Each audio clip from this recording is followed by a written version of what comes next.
This is Justin with a quick note before today's show. If you're listening to these episodes and are enjoying them, I'd love to hear from you. You can find me on LinkedIn or at justin@beyondtheuniform.io. I want to know how I can make this show better and how I can better support you. Your advice is very much appreciated.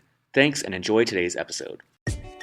Welcome back to Beyond the Uniform. I'm Justin Nassiri, and each week I interview military veterans about their civilian career. Today is episode number 39 with Frank Van Buren. What I'm saying is when there is nothing at stake, you're not being paid for it, and you're not doing it for credit, what are you interested in? If you can figure out what you're genuinely interested in, and you can combine that with what your natural strength is, you have the foundation for then planning your future. Until you do that, you're just spinning in the wind. And if you ever leave a job without understanding those two things, you're probably just rolling the dice. The top two reasons to listen to today's show are, number one, finance. Frank has spent 18 years in the finance industry, and he has been a mentor to many veterans at Wells Fargo, and it shows. He is a natural teacher, breaking down in very simple terms the breakdown between investment banking versus sales and trading, choosing between them, characteristics that you might enjoy it, as well as what he calls the capital markets puzzle. Number two, tenacity. Frank is a case study in perseverance and refusing to take no for an answer. He talks about a debilitating injury that put football on hold, how he became a Chief Warrant Officer and found a path to flying, and other stories of having the courage to dream big and then the commitment to pursue that dream. So let's dive into my interview with Frank Van Buren. Well, my guest today is Frank Van Buren, joining me from North Carolina. Frank, thanks for making the time to speak with me. Thanks, Justin. It's a pleasure to be part of this. So for my listeners, just wanted to give a quick background on Frank. He lives in North Carolina and works at Wells Fargo in their high-yield sales group. He started out at the Shippensburg University of Pennsylvania, where he did Army ROTC, after which he was commissioned as a second lieutenant in the National Guard, and then as a Chief Warrant Officer in the U.S. Army, where he served as a Blackhawk pilot for 6 years. After he transitioned from the Army, he earned his MBA from the University of North Carolina at Chapel Hill, and he's worked with Wells Fargo for the last 18 years, first as part of their investment banking group, and then as part of their fixed income sales and trading group. He also runs a site called adviceforvets.com, which I'll link to in the show notes, where he provides advice and assistance to military veterans. Lastly, many of you listening have heard episode number 24 with Vic Perez. Vic introduced me to Frank first because he's worked on the investment banking side of finance as well as the market side of finance. But second, because Frank has been a mentor to many of the veterans at Wells Fargo, and so he's really ideal for the Beyond the Uniform audience. So Frank, to start out, anything to add or change about the background? No, I think you did a fantastic job introducing it. There's a story behind going from second lieutenant to Chief Warrant Officer that I'm sure we'll get into at some point. It required me to take a substantial amount of risk for something that I really wanted to achieve, becoming a pilot. So, but you did a fantastic job of introducing. Oh, thanks. And I imagine as we get into that, that's a trend in your story of just being able to take those risks to do what you want to do. So I'm excited to learn more. Maybe starting out, why don't we start with where you're at right now? Like, how would you explain your current role at Wells Fargo to another veteran? Well, I think, Justin, the easiest way to think about it is through the lens of a borrower. Let's say you had a corporation that needed to borrow a large sum of money. Let's just say it's $400 or $500 million. Well, traditionally, before the capital markets evolved, a bank like Wells Fargo or Bank of America would make a decision, an underwriting decision on whether or not they wanted to extend credit to that particular company. So they would decide if they wanted to lend Company X $500 million. It would be structured in the form of a loan, sort of like a car loan or a mortgage. And all of the risk would be concentrated with Wells Fargo, the bank that made the loan. Well, over time, we had an evolution of the markets. So instead of the corporate bank taking this type of role to raise money for a company. The investment bank was introduced into the equation. The difference between a corporate bank and an investment bank is that an investment bank doesn't lend the bank's money to the company. The investment bank connects the company to this pool of money that sits out there in what we call the capital markets. The capital markets are made up of all sorts of institutional investors. They could be the insurance company that you send your monthly life insurance or car insurance premium to. They could be a mutual fund like Vanguard or Fidelity that you save money, you send money to save for your kids' education. They could be a hedge fund, which is a sophisticated investment fund that uses all types of instruments to balance risk, to mitigate risk. But regardless, the investment banker's job is to connect the company that needs money with the investors that have money. So my first job when I came out of business school was as an investment banker. My job was to engage with companies that needed large sums of money and figure out the best tools and the best pieces of the capital markets puzzle to source that $500 million without forcing Wells Fargo to lend their money. Now here's where it gets interesting and where I am now in the whole capital markets puzzle. When a company needs money and the investment bank determines, hey, there's all of this money out there in the capital markets, the investment banker doesn't have a direct relationship with these institutional investors like the insurance companies, the mutual funds, the hedge funds. The group within the bank that has the direct relationship with the investors that have the money is the sales and trading team. So the first thing I like to frame up whenever we have a group of veterans that are coming through or a group of college or MBA students is to truly understand the pieces of the capital markets puzzle. And the easiest way to think about it is the investment banker, their customer is the company that needs the money, and the sales and trading team, their customer is the investor that has the money. The goal is to bring those two together to take money from the investors and put it to the companies so that the capital markets can literally be the fuel that grows capital and capitalism in this country. So a long-winded way of answering your question, Justin, but I wanted to make sure that framework was very clear. My job now is I am a bond salesperson on the sales and trading team, and on a daily basis I talk to investors all over the world. I have investors in New York, London, Vancouver, Toronto, LA, etc. And my job is to figure out where they want to invest their money in a particular product. The product that I specialize in is called the high-yield bond world. And high-yield bonds are simply loans that are freely tradable of companies that are less than investment grade. So they're rated, let's say, BB plus and below. The key to understand any veteran is what piece of the puzzle do you want to, where do you want to work in this overall puzzle, and what are the specific character traits, lifestyle, because they're very different between investment banking and sales and trading, and of course I can go into that. But that's a good overview of the different roles that I've played. I've talked to the companies and I've talked to the investors. You know, on that, on the sales and trading side and in your role in bond sales, I know that no day is like a typical or an average day, but if there were a typical day, what does it look like for you, just walking through that? Fantastic question.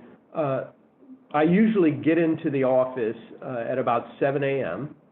and I go through current news, and we have a group meeting at 7:30. Now that meeting is attended by not only salespeople but traders as well as research folks. And the research folks, their job is to understand what is going on in specific industry sectors. So you might have an oil and gas analyst, you might have a consumer products analyst, you might have a restaurant analyst, etc. And it's their job to understand, is there any news that has been released in the last 24 hours that could affect the way the desk or the team trades bonds on this particular day. For example, let's say we have news that there's a pipeline in Saudi Arabia that has been ruptured or terrorist attack, it explodes, and we know that's a critical pipeline. So they could affect the way that crude oil trades on that day, which would affect the way that energy companies that have borrowed money, the way their bonds trade. So the first thing that we do every day is we check news, and then we go into our 7:30 meeting, and the job there is for everyone to provide their input into the overall team effort to make sure that when we leave that meeting room at 7:30 and everyone starts calling their clients, and we start making markets or telling people where we would buy or sell securities, that we have a good understanding of what information could affect trading. This is the big difference between sales and trading and investment banking. Sales and trading is very real time. In other words, you're often trading, and when I say trading, there's a team, the sales and the trading team, we work together, but you're often working with asymmetric information. It could all be public, but maybe you just haven't read that article about that pipeline rupturing, and the other person on the other end of the line has read that. So they might have an understanding that these bonds should be weaker on the day than stronger. Now, if that person wants to take advantage of asymmetric information, they can do so. So we have to know what's going on. Once I get back to my desk after the 7:30 meeting, you're usually on the phone and you're talking to your customers. I usually call my European-based accounts, the London accounts. I have some in Scotland. And then you start calling the domestic-based accounts. And it's a combination of relationship building. All the conversations aren't surrounding business or trading. A lot of it has to do with sports. It has to do with what someone's child is doing. It's a whole process of building a relationship so that when you want to go and trade 50 or 100 million bonds with someone, there's some foundation for them to trust what you're saying. So character and trust is really big. And people that take a shortcut there and try to do a quick trade to make money always lose out in the long run because it's a small business and people know who you are and what your character is. So most of the day we are communicating via phone and we're communicating via, we call it IB chat, but it's like you're texting. Now that's been a change in the last 5 years. I've been on this side of the business for 13 years, and the trading floor used to be much louder. You would walk on the trading floor and you could feel the energy because you would hear people screaming things back and forth. There was intensity associated with getting a trade done. But now it's quieter on the trading floor. The level of activity hasn't changed, but just like in your personal life, you may text someone instead of calling them. The same thing is going on in the trading environment, which presents an opportunity to use technology to improve the way we trade. And new people coming into this business, that would be something I'd recommend for them, electronic trading, et cetera. But the bottom line is throughout the day, we're communicating in one way, shape, or form with our customers.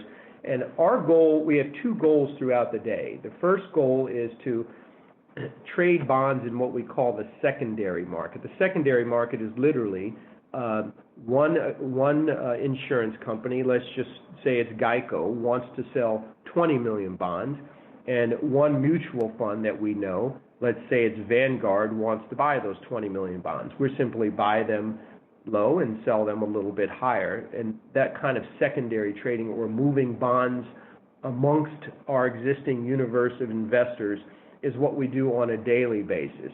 And then there are other days where we were bringing a new deal to the market. So that's a new company that for the first time wants to access the capital markets.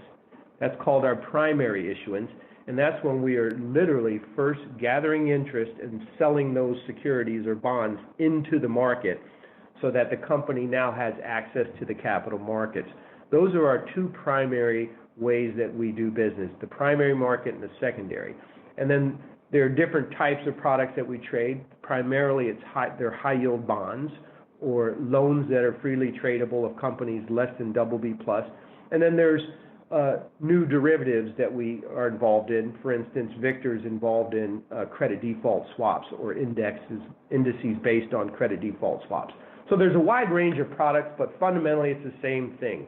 We're trying to move bonds or corporate securities from one investor to another, or we're trying to sell corporate securities for the first time into the market.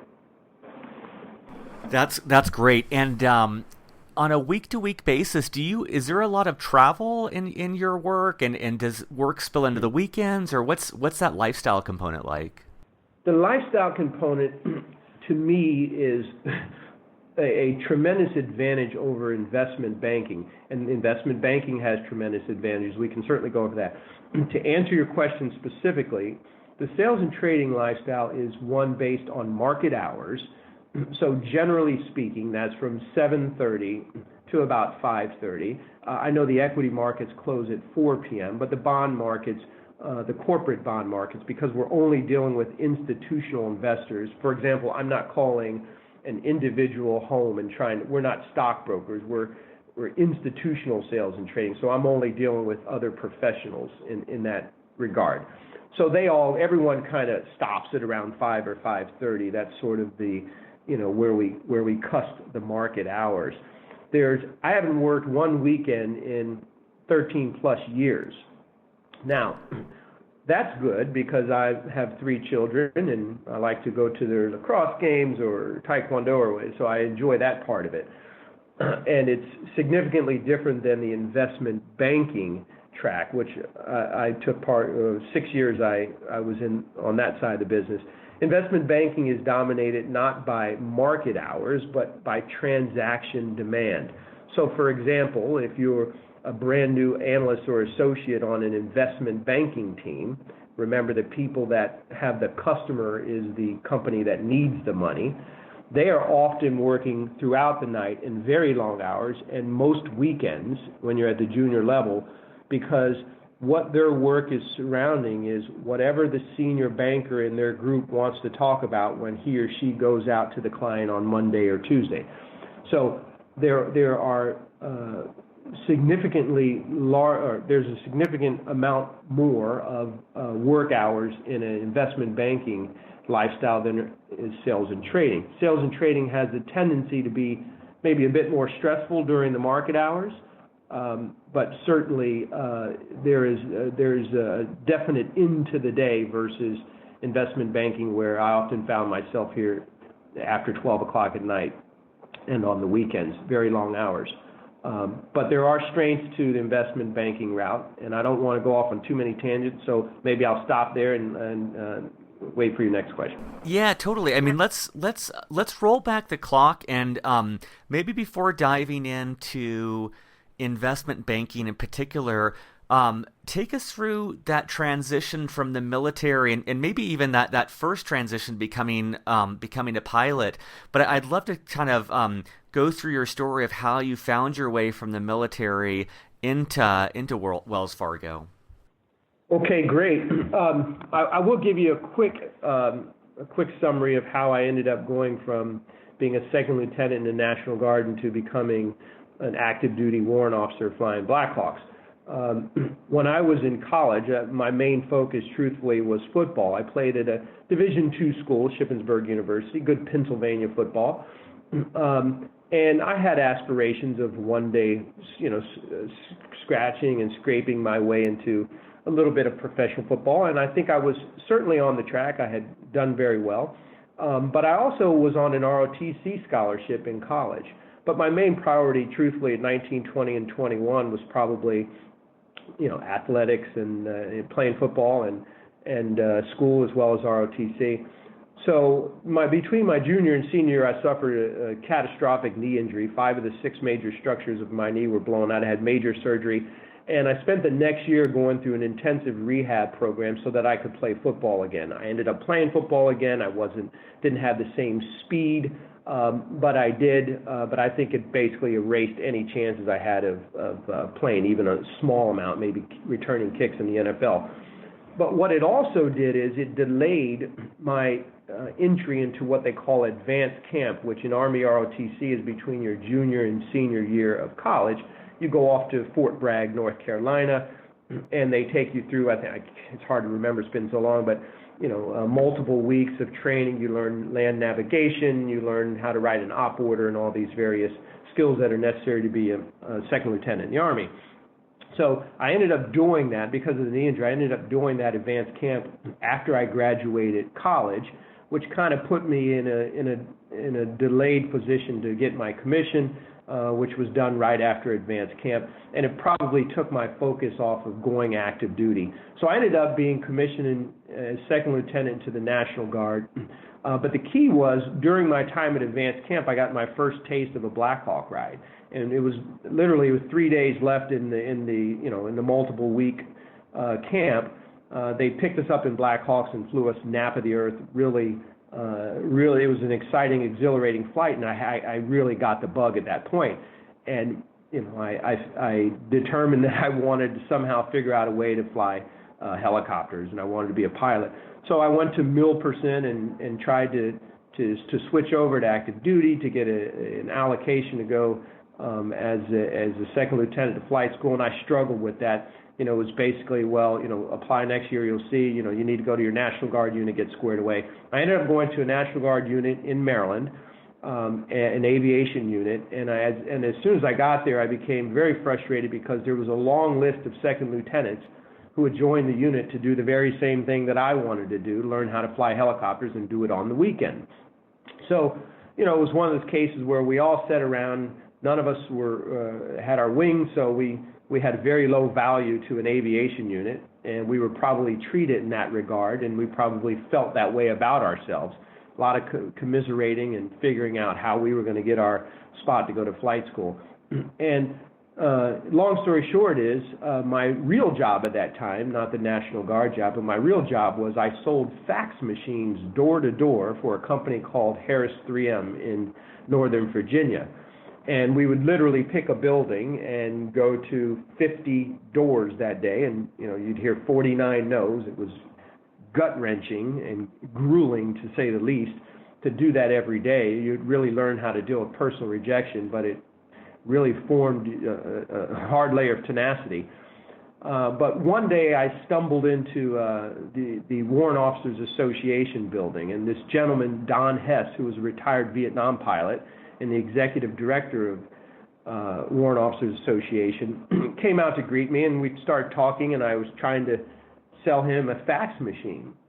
And when I learned more about him, the fact that he was a Vietnam helicopter pilot, and he knew all about the Warrant Officers Association, which I really didn't have a great understanding of. There were people, obviously there were a lot of warrant officers in that National Guard unit, but I didn't really understand how to do it yet.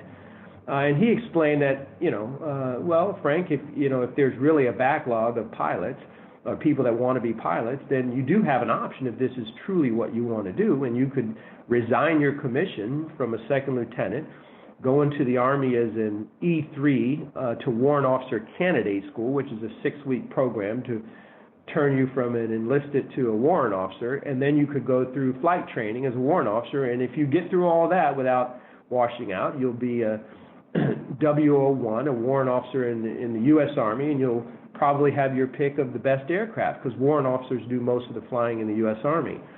So I thought about it, and I decided that it was a risk that I could not pass up, because I knew what my ultimate goal was. It was to fly helicopters at that point, once I got the bug. And I did it. My colleagues in that unit that were sitting around commiserating with me, they thought I was crazy or stupid, or probably both. But I thought it was a great risk. It turned out to be one of the best moves I ever made, because it opened up other doors later. And that's one of the things I always point out to young people. Sometimes your opportunity could be wrapped in clothing that doesn't look like what you expect. And I think you have to have a clear focus on what your ultimate goal is in that part of your life, that chapter of your life. And then you have to be able to seize opportunities and kick down doors when they become, slightly cracked. And I saw that as an opportunity that this gentleman, Don Hess, presented to me. And I ran through that door, and I knew the risk. And there were times in flight school where I certainly was worried if I was going to make it through like everyone else that goes through any kind of hard military training. But it worked out, and it opened up a lot of doors. So that's how I got in the Army as a helicopter pilot. Should I stop there before I go on to the next? Well, I was just going to say, I just can't imagine that experience of selling door to door and how much that must build up your resilience and your tenacity. And it's just interesting to think of, I just wonder how much of your willingness to do what a lot of people wouldn't have done, of take that risk and really take a bet on yourself to go for what you wanted to do, which was flying, how much of that came from the resilience you built up from that sales process.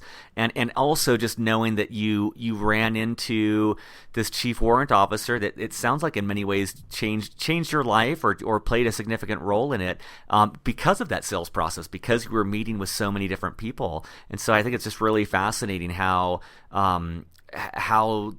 that sales experience really did impact your life trajectory. That's an outstanding observation, Justin. I would agree with you 100%. One of the pieces of advice that I always like to pass on to younger people with goals and dreams, and I'm not just talking about veterans, is you need to be able to articulate what you really want to accomplish.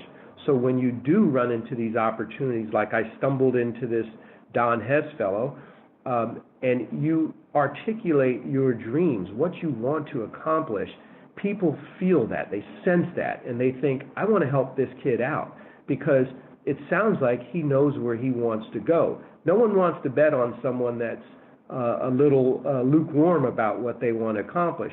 But when I talked to him and I told him, absolutely, I'd be willing to take that risk. And he said, you'd be willing to go from a second lieutenant to an E3?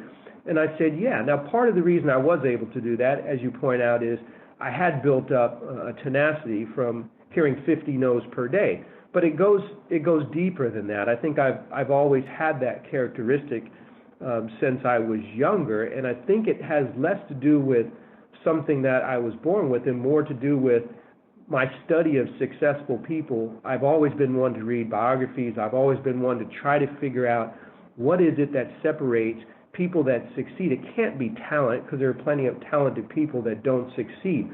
Oftentimes, it's the articulation of your goals and the willingness to assume relatively acceptable risk to achieve that. So, part of it was, I was out talking to a lot of people.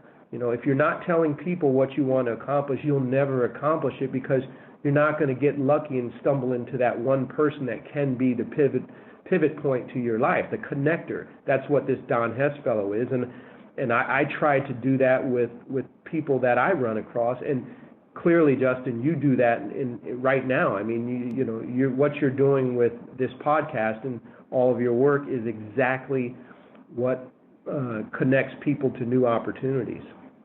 Thank you. I appreciate that. And one thing that comes to mind then is, I love your message about following your dream and just overcoming obstacles to achieve that dream. Do you have any advice for maybe someone on active duty, or maybe just a veteran who's looking for a change? How do you uncover what that dream might be? How do you uncover what you might want to do?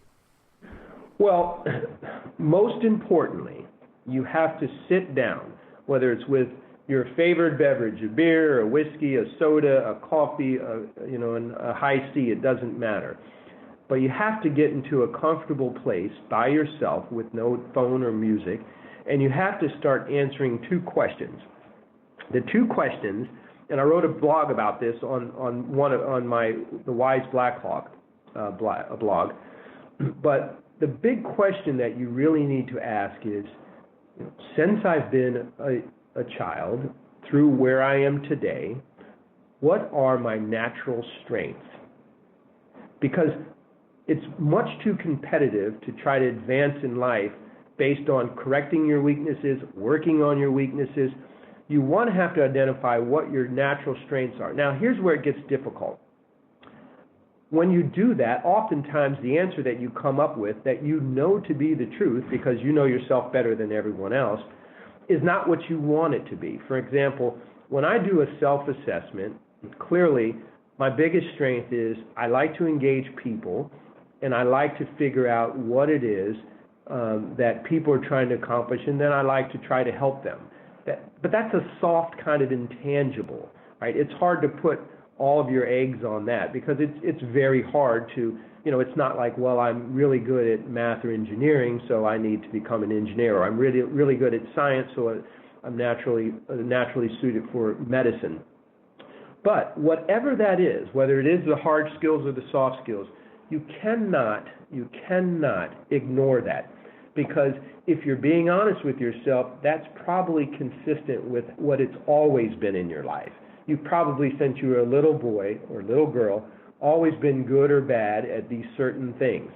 Now, I say you take that strength and then you figure out the second question, which is, what have I always been interested in? Now, I'm not talking about what mom or dad made you do because you had to make them proud. I'm not talking about what the professors or the drill instructor or a family member encouraged you to do or you had to do for class. What I'm saying is when there is nothing at stake, you're not being paid for it, and you're not doing it for credit, what are you interested in? If you can figure out what you're genuinely interested in and you can combine that with what your natural strength is, you have the foundation for then planning your future. Until you do that, you're just spinning in the wind. And if you ever leave a job without understanding those two things, you're probably just rolling the dice. You're probably rolling the dice. And where it really hurt me was when I came out of the Army, a job that I truly loved, and I can certainly tell you the story of why I left the Army, but when I came out of the Army and went back to business school, I chased investment banking because I thought that on paper that was the best possible route. Now, it may be for many people, but it wasn't naturally suited to me. What I mean by that is investment banking involves rigorous analytical detail. You have to be willing at 2 o'clock in the morning to dive 50 questions deep into a company's earnings to figure out why their earnings are off 1 penny. Truthfully, I don't really care to that level, but I do enjoy engaging people. I do enjoy talking about multiple issues, whether it's geopolitics, macroeconomic, etc. So I was much better suited for sales and trading than I was for investment banking. But because I didn't do this fundamental analysis and really I wasn't true to myself, I ended up in investment banking, which was a hard 6 years that gave me quite a few technical skills, and it was a great foundation for what I do now, but it was a very miserable 6 years. Now, do not misunderstand me. You can succeed. I was promoted from associate to vice president in investment banking, but my day-to-day existence was miserable. I didn't like coming to work, and I was working 12 to 14 hours a day. I didn't like what I was doing at work, but I couldn't quit because I'm stubborn and I don't like to give up on things. So I would tell my wife every year, I'm going to do it one more year, I'm going to do it one more year. But really what I was doing is buying time until I could figure out something that did match my strengths and interests much better, which clearly sales and trading does. So, that's the big thing, Justin, for young people to really do an honest self-analysis, a self-assessment. But what happens is when you do that self-assessment, you come up with an answer that doesn't either please you or maybe it doesn't please, and this is really less for veterans and more for college kids. Let's say you're 20 years old and you do this little exercise that I'm talking about, and your parents, who have invested quite a bit of money in your future, want you to become something like a doctor, engineer, whatever, pick your choice. But let's say deep down inside, you really know that you love working with technology, and you're fascinated by the cyber security issues, and well, you would be much better off disappointing them and going down the track of your natural strengths and interests. Let's say you were a kid that stayed up late at night fooling around on a computer figuring out different ways to tap into someone's network, and I'm making this example up on the fly, of course, then you would be much better off to chase that dream, even if it meant less money, less prestige, because in the long run, the only way you become fulfilled or you achieve what you consider to be success is certainly not by money. There are plenty of people sitting on the trading floor that are making gobs of money that may not like their daily existence, and they are as miserable as someone without money. So you have to achieve a level of self-satisfaction, and that only comes when you align your strengths and your interests and you find a purpose that drives you forward. I've always been pretty good, with the exception of that business school experience, of identifying things that got me up in the morning fired up. Like I got up and I thought, okay, this is going to be fun. That's primarily the reason that I enjoy writing these blogs, because self-expression and giving back and sharing advice is something that truly excites me. I do this, the blogs are free. It's not a work, it's more something that's a self-expression and a deep interest of mine. That's great. There's so many so many different paths I want to go into. Maybe, you know, and I just really love what you're saying about aligning strengths and interests and that personal fulfillment that will be so much more important than strictly money. And I'm also a big believer that the degree to which someone's able to align their strengths with their actual interests, they will be more successful. They will be overall more happy, rather than just white knuckling and grinding out in a career that they think is going to make them happy or gain them prestige or gain them money. And one of the things, though, specifically I wanted to ask was, because you've mentored so many different veterans throughout the years, I'm wondering if someone is listening to this and they're excited about the world of finance, but they're trying to decide between the investment banking side or more of the sales and trading side. What are some indications of which one they might be better suited for? And I like that you already pointed out a few with kind of staying up late and the numbers and things like that. But anything else that you'd want to advise someone in deciding between those two initial career paths? Yes. Okay, so the first thing that you have to frame this whole thing up, you have to do the self-assessment, like I said. And then you have to understand what are the characteristics that are traditionally associated with successful investment bankers versus successful salespeople versus successful traders. And those two that I just mentioned are very different also. But let's frame it up like this. Let's say you're a person that, since you've been a young lady or a young man, you've always enjoyed rigorous analytical detail. You like digging down. You like figuring out how to solve problems. That's your thing. You don't mind staying focused on one problem for a substantial amount of time. And you're comfortable with that rigorous analytical process. You are probably going to be much better suited for investment banking, because at the junior levels of investment banking, the analysts were coming right out of college, or the military if you don't have an MBA, or the MBA level, which is called the associate. Your primary purpose is analytical work. You're preparing presentations, models, industry analysis, looking at trends, looking at how things trade. You're providing all that information to your managing director, so when she goes out to talk to a client, she's well prepared. They don't necessarily need for you in your first 6 or 7 years to be an interpersonal, very strong with interpersonal things. Of course, you have to be able to work with teams. That is somewhat important. But the main driver of a successful junior investment banker is they're really smart and they're really intellectually curious, and they dig down in. So if you want to go in investment banking and you're listening to this, ask yourself, am I the kind of person at 2 o'clock in the morning that is going to try to figure out a problem, or am I going to go home, right, and try to take a shortcut to answer that problem?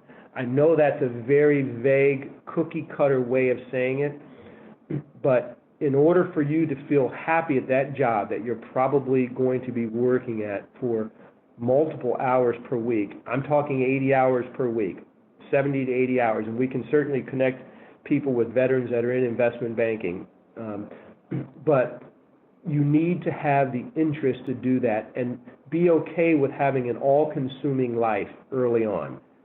That one always touches a nerve, because people say, how consuming? And I'd say, working almost every weekend.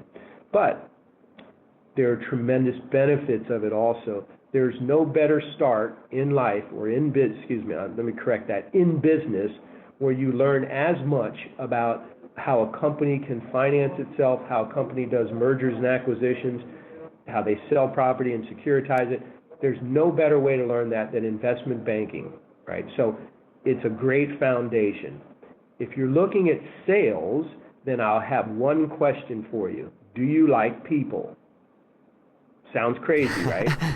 People come in here from all universities, the best business schools in the world. They come, like Victor, nuclear engineering. He's very smart.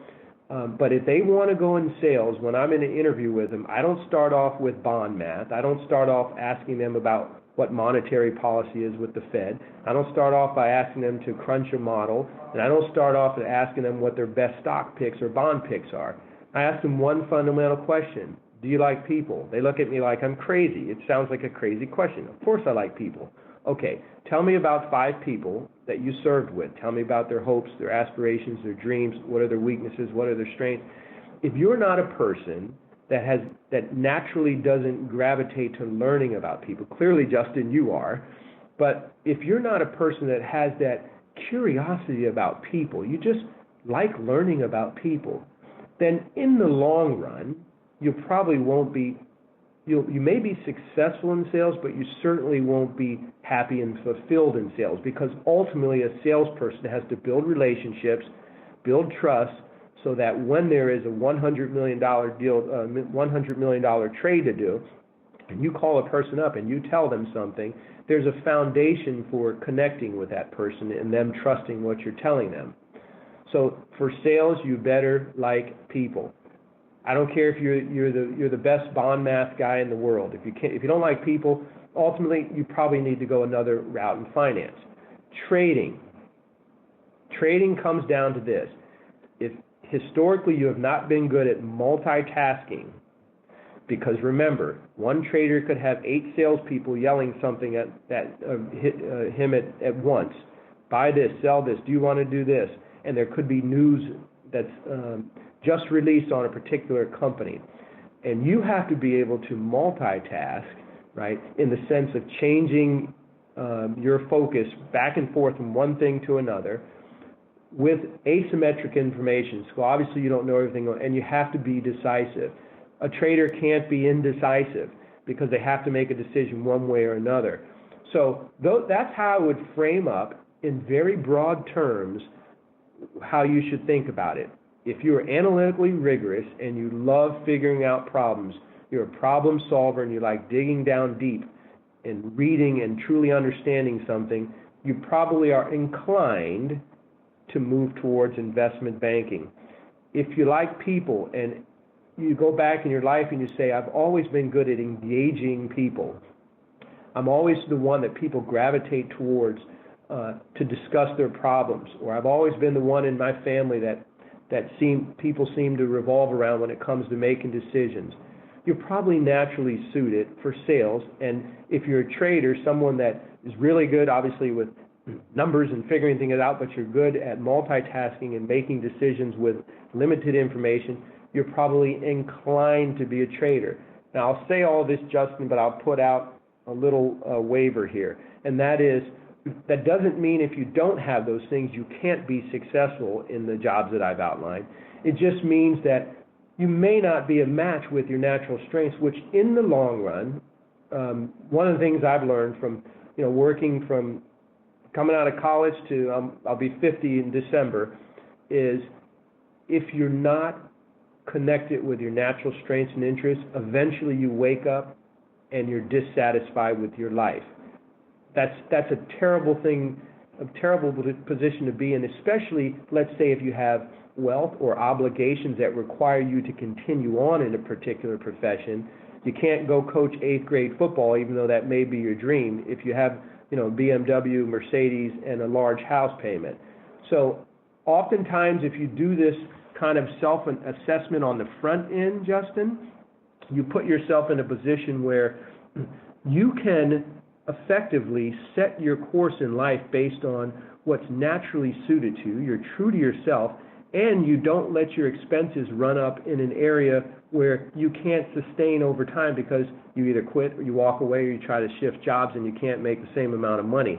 The problem becomes, and this happened to my brother, he was very successful in his role as a finance guy, but truthfully, he would rather coach football and be a counselor to high school kids.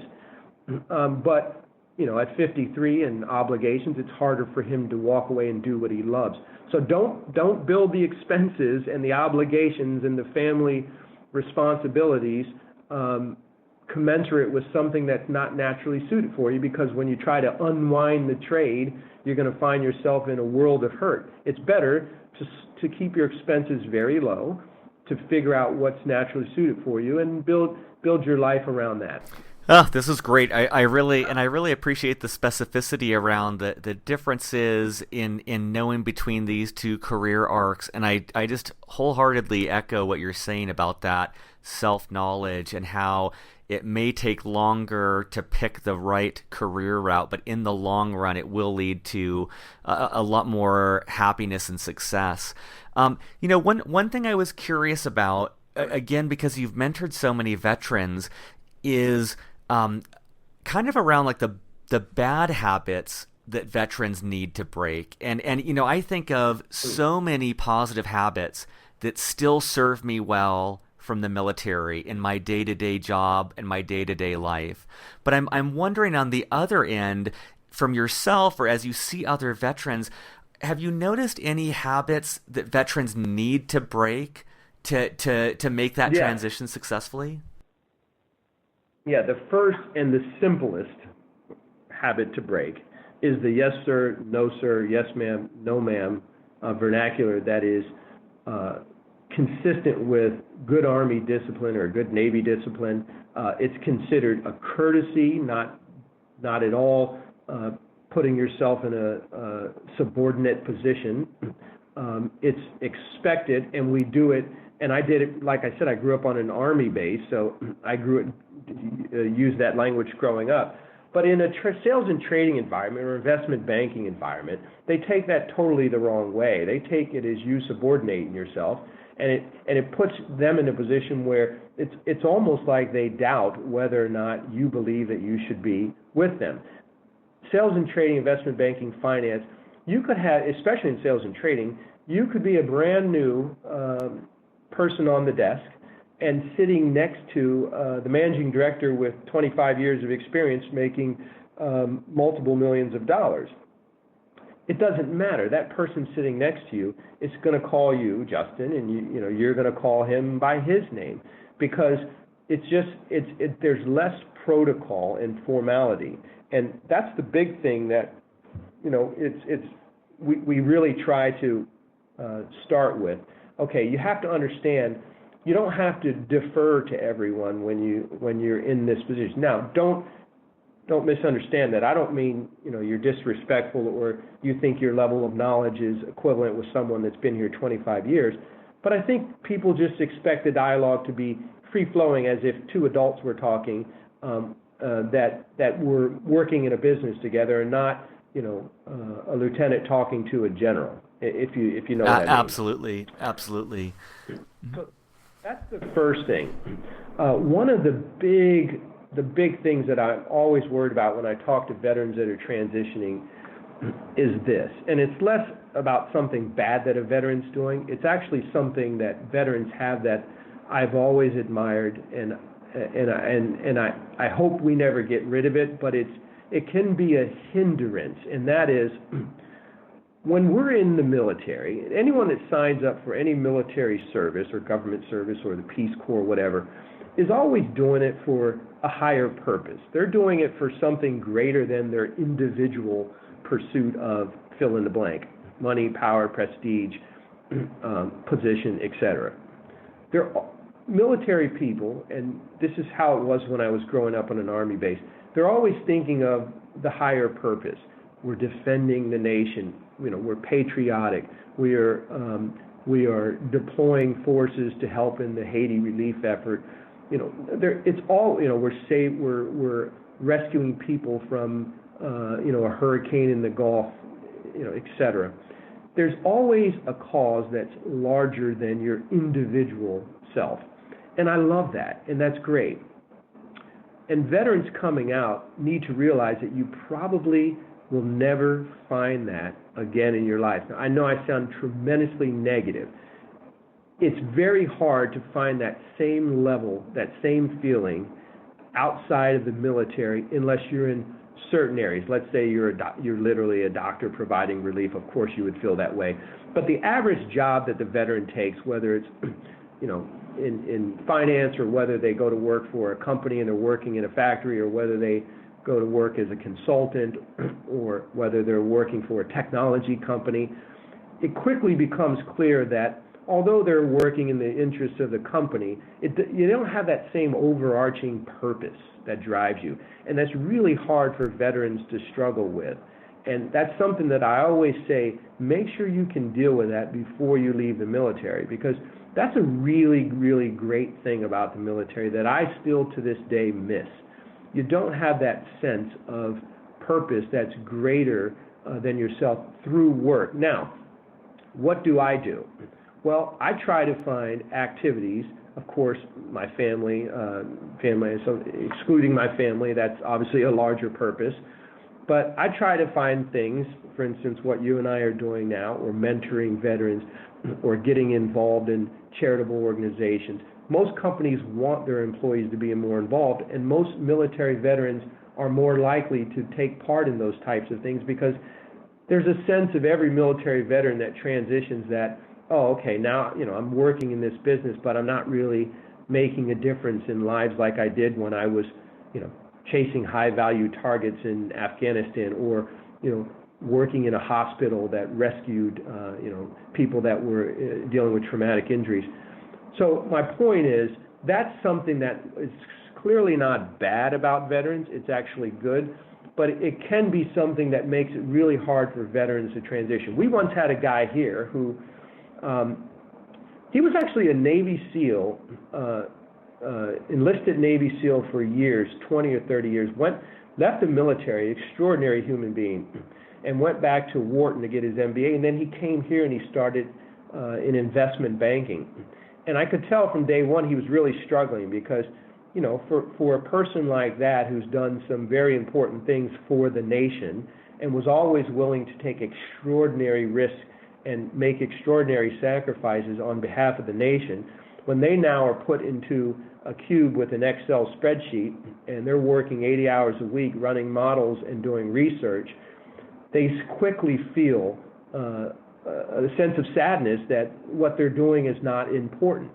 Even though they may be making more money, even though they may have a higher return on investment, et cetera, than working on a Navy SEAL team in the eyes of society that usually measures it with things that aren't as important. But veterans know that that's not true. Veterans know that probably what he was doing before is more important than what he's doing now. And so that person struggled and eventually left. And we couldn't transition that person because they couldn't get over that. And that's really hard.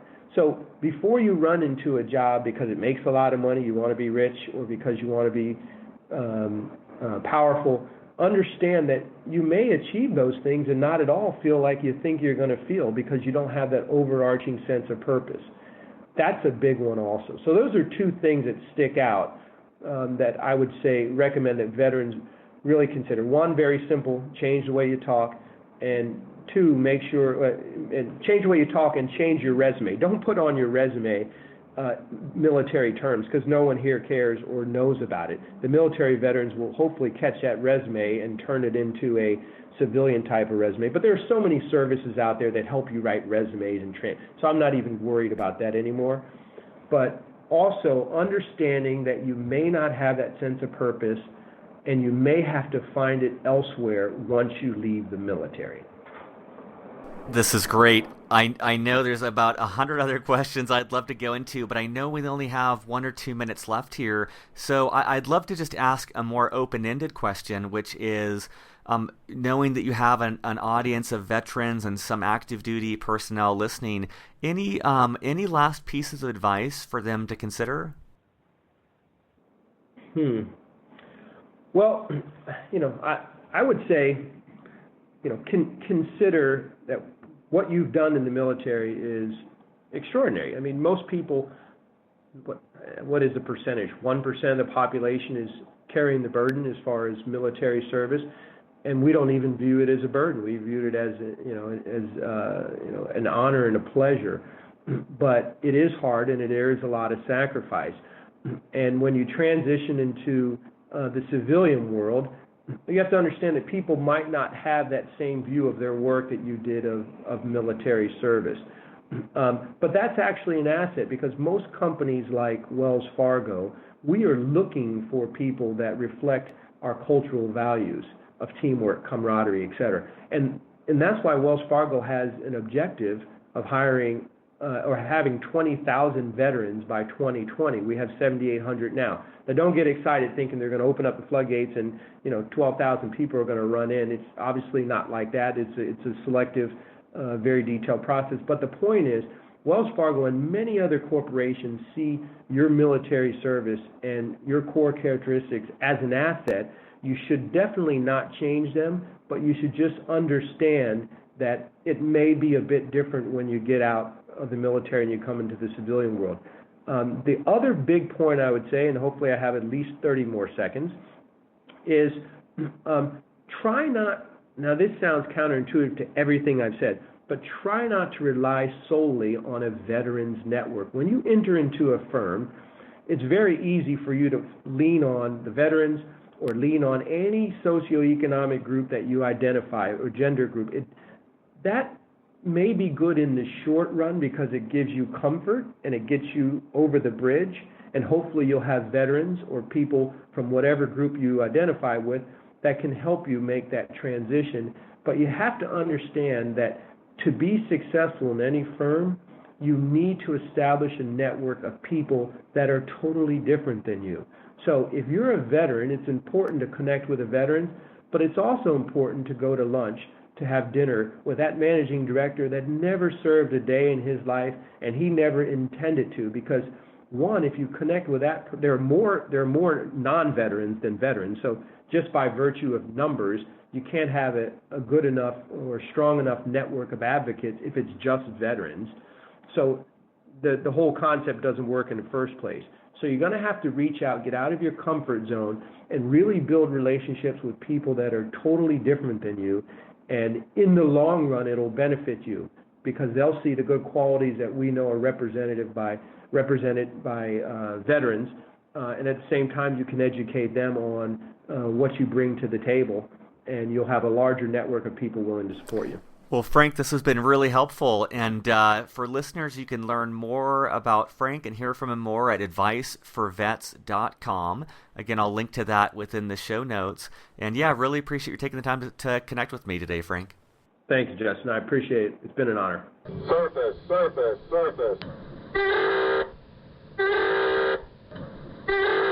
Thanks for listening. Before you go, 3 important announcements. First, if you believe in what I'm doing and believe in supporting veterans in their careers, please, please, please help me spread the word. The best way I know to do that right now is by taking 18 seconds to write a review on iTunes. It would mean a lot. Second, based on my interviews, I'd advise any and all veterans to look at servicetoschool.org and the American Corporate Partners. Both are completely free for veterans and give you a lot of great resources for your education or professional life, respectively. Third, there are a ton of other great interviews, resources, and data at beyondtheuniform.io. Check it out, share it with your friends, and drop me a line if you have any feedback because I'd love to hear from you.